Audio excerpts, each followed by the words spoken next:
Music director Nitish राज। पहिले पहिले आइल बारू ससुराल में बड़ा निकला गतार साली साला बाहर में अपन चिपक जाके अखबार में कट जाए दाना ये तू धारी तला बाहर में धीरे धीरे मिसला उठावा पे तीसला कमही उमर में ना जीजा का तकलीफ दा पहिले पहिले आइल बारू ससुराल में बड़ा निकला गतार साली साला बाहर में अपन चिपक जाके अखबार में कट जाए दाना ये तू धारी तला बाहर में धीरे धीरे मिसला उठावा पे तीसला कमही उमर में ना जीजा का तकलीफ दा डीजे नीतीश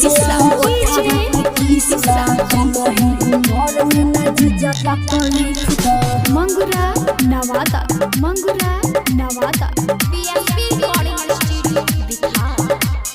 धीरे धीरे देह सुधरा बता रहो हाउ वाला फीलिंग जगह बता रहो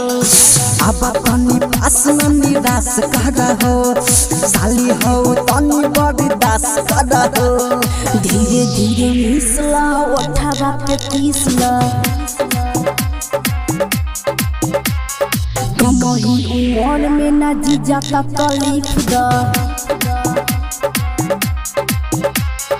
पहिले पहिले आइल बारू ससुराल में बड़ा निकला गतार साली साला बाहर में अपन चिपक जाके अखबार में कट जाए दाना ये तू धारी तला बाहर में धीरे धीरे मिसला उठावा पे तीसला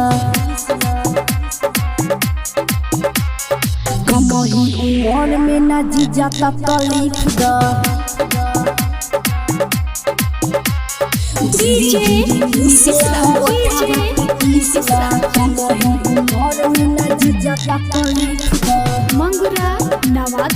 मंगुरा नवादा मिक्स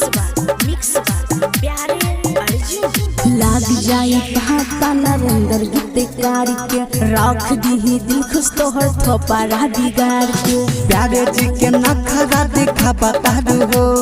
प्यारे और अर्जुन के भगा बता हो धीरे धीरे मिसला उठावा पे तीसला कमही उमर में ना जीजा का तकलीफ दा पहिले पहिले आइल बारू ससुराल में बड़ा निकला गतार साली साला बाहर में अपन चिपक जाके अखबार में कट जाए दाना ये तू धारी तला बाहर में धीरे धीरे मिसला उठावा पे तीसला कमही उमर में ना जीजा का तकलीफ दा रिकॉर्डिंग स्टूडियो बिहार।